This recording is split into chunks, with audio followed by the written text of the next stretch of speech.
WWE Hall of Famer Bret the Hitman Hart makes the incredible claim that he thinks Shawn Michaels and Vince McMahon were sleeping with each other in the 1990s. And no, the Hall of Famer is not joking.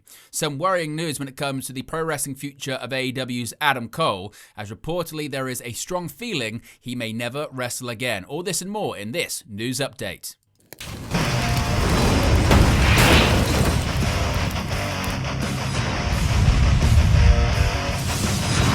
Hey guys, welcome back to Wrestling News 365. Hope everyone is doing very well. As always, there are plenty of news stories to get into in the world of professional wrestling. Let's begin with some incredible claims by WWE Hall of Famer Bret the Hitman Hart about the nature of the relationship between former WWE CEO Vince McMahon and current head of NXT and fellow Hall of Famer Shawn Michaels. Bret Hart believes Michaels slept his way to the top in WWE.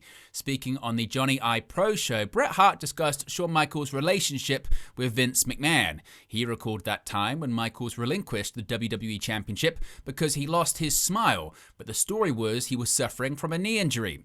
When he made his televised speech, Bret said Vince was crying while watching it. The Hitman suspected, quote, "There's more going on here between these two guys," end quote. He thinks Shawn and Vince were sleeping with each other, and he wasn't joking. He said, quote, "I think that Shawn and Vince were sleeping with each other. I'm just telling you.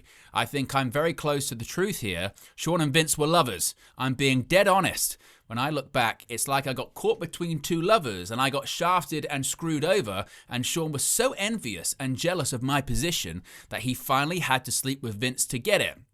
I would say it to Shawn if he was right here. I would actually like to have Shawn come clean and say, look, we were lovers, because I'm sure they were. If I saw either Vince or Shawn here, I would say, I think you guys were lovers." Now, Bret Hart is always outspoken, and he's recently taken aim at current WWE superstar Sheamus not being a fan of his punches. On the same appearance on the Johnny I Pro show, one of the viral clips included him taking a shot at former WWE champion Sheamus. Sheamus, of course, was recently pulled from the remainder of the Last Time Is Now tournament and has been with the WWE the majority of his career. Sheamus began at Florida Championship Wrestling in 2007 and has won the WWE Championship just a few years later. That said, Hart isn't a fan of the way Sheamus throws his punches. Quote, "Whenever I see him, I'm like, why don't you take 10 minutes and have someone teach you how to throw a punch instead of throwing that embarrassment of a punch?" Hart's complaint is that Sheamus is one of many wrestlers to start with their fist clench, but they open it to slap their opponent at the last second. Fans in attendance at the Johnny I Pro show applauded Hart after he made the remark. So what are your thoughts on Sheamus's punches? Are they bad? Let me know your thoughts about that in the comment section below. It wouldn't be a Bret Hart interview if he didn't talk about former WWE champion and WCW champion Hulk Hogan. Now, speaking in the same interview, Hart was discussing his WrestleMania 8 match with Roddy Piper and how Piper helped him perform at a next level. But he closed the discussion by taking shots at Hulk Hogan and Jake Roberts. Hart said Roddy Piper passed the torch to him, unlike guys like Hogan and Roberts who didn't do it for anyone. He said, quote, "Roddy knew how to make a hero. I was trying to, in those days, trying to climb up to the next level, and Roddy was really the first guy to reach down and pull someone like me up to the next level and pass that torch, in contrast to guys like Jake Roberts and Hulk Hogan, who never passed the torch to anybody. All they did is take and take and take and never help anybody. Two of the biggest pieces of shit in wrestling." What are your thoughts, certainly, about Hart's remarks there about Hogan and Roberts? Now, some concerning news here when it comes to the pro wrestling future of former AEW TNT champion Adam Cole. Adam Cole has been absent from AEW programming since All In 2025, when he relinquished the TNT championship and questioned his future in the ring. Of course, this comes after Cole's issues with concussions previously, and Cole had suffered another head injury in the build-up to All In, leading him to not feeling well, forcing him out of his scheduled match on the card. Tony Khan spoke on Adam Cole's status when speaking with El Hawani, explaining emotionally what he cared most about was Adam Cole's health, making it clear that Cole was always welcome in AEW in any role. This has sparked plenty of talk surrounding Cole, though things have not been all positive. Speaking on Wrestling Observer Live, Bryan Alvarez revealed that the expectation was that Cole would not wrestle again. He said, quote, "It's not great. He's still having a lot of problems. And as you can hear from the interview with Tony Khan and Ariel Helwani, he's still not flying, which is bad. The day that it happened, Adam Cole was considering going out and just retiring. And he was essentially talked out of it because you just never know. But I think the feeling was that he may never wrestle again." Now, he's still dealing with a lot of different things, all the best to him. I think what's most important is his brain and his head. Wrestling is wrestling, but my guess is he's probably done, even though it's not been made official, but we'll wait and see. Of course, if we get any more details on Adam Cole's future in pro wrestling or the lack thereof, I suppose when it comes to Cole, we'll of course let you know in a future video, but certainly thoughts are with him as he attempts to overcome these issues. Now, coming out of AEW Full Gear, we've got a new AEW World Champion, and reportedly, we've got very high morale. All Elite Wrestling held their latest pay-per-view on Saturday, November 22nd, as Full Gear emanated from the Prudential Center in Newark, New Jersey. The show was considered another good pay-per-view outing from AEW, as Full Gear featured several major moments, including Samoa Joe winning the AEW World title from Hangman Page following Hook's heel turn, the return of Swerve Strickland, Kyle O'Reilly's defeat of Jon Moxley, Ricochet becoming the inaugural AEW National Champion, Mark Briscoe capturing the TNT title, and the Elite reuniting. PW Insider has reported that morale was very high behind the scenes following Full Gear. Such was the positivity over the event. Pay-per-view buys for Full Gear are currently unknown, but between 10,000 and 11,000 fans were inside the Prudential Center on Saturday night. Some of the names backstage at Full Gear included Samantha Irvin, the wife of Ricochet, while Mark Quinn of Private Party was also in the back for Full Gear. Former Ring of Honor owner Carrie Silkin was visiting before Full Gear as well. All Elite Wrestling's next pay-per-view is World's End on December 27th from the Now Arena in Chicago, Illinois. We spoke about the national championship and the inaugural champion Ricochet being crowned at Full Gear, but one of the big points of contention when it comes to the introduction of this new championship has been comparisons to the NWA National Championship and controversy when it comes to the lineage of that as well. Upon the announcement of AEW's new national championship, which debuted at Full Gear in that Casino Gauntlet match, there were some who spoke up against the gold due to the NWA already having its own national title with its own extensive lineage. This included the current reigning NWA national champion Mike Mondo. Mondo claimed there was only one true national champion, with Ricochet winning the gold at Full Gear. He will now have his own claim to make on this. When it comes to criticism on the NWA front, things haven't continued to develop following Mondo's comments. It was noted by Sean Ross Sapp of Fightful Select that there has apparently been a push from within NWA itself to avoid negative comments regarding the new AEW national title and, quote, lay off the criticism, end quote. According to these claims, this has come from within the NWA rather than it coming from AEW. Of course, it was revealed that following AEW's introduction of the national title, AEW President Tony Khan spoke with the NWA owner Billy Corgan, who gave Khan his blessing when it comes to naming the gold. Now, speaking of AEW, a bit of a change here when it comes to AEW's television schedule through December. With the holiday season and AEW traveling overseas, the AEW TV schedule will shift throughout the month. On Saturday, December 13th, AEW Collision from Cardiff, Wales will air at 4:30 p.m. Eastern. The show will avoid going head-to-head with WWE Saturday Night's Main Event at 8 p.m. Eastern, which of course is John Cena's retirement match. On Wednesday, December 17th, there will be a 4-hour block with Dynamite at 8 p.m. Eastern, Collision at 10 p.m. Eastern, and AEW World's End Countdown show at 11 p.m. Eastern. Dynamite and Collision will be taped in Manchester, England earlier in the day. On Saturday, December 20th, Collision will air at 2:30 p.m. Eastern and will be a taped show.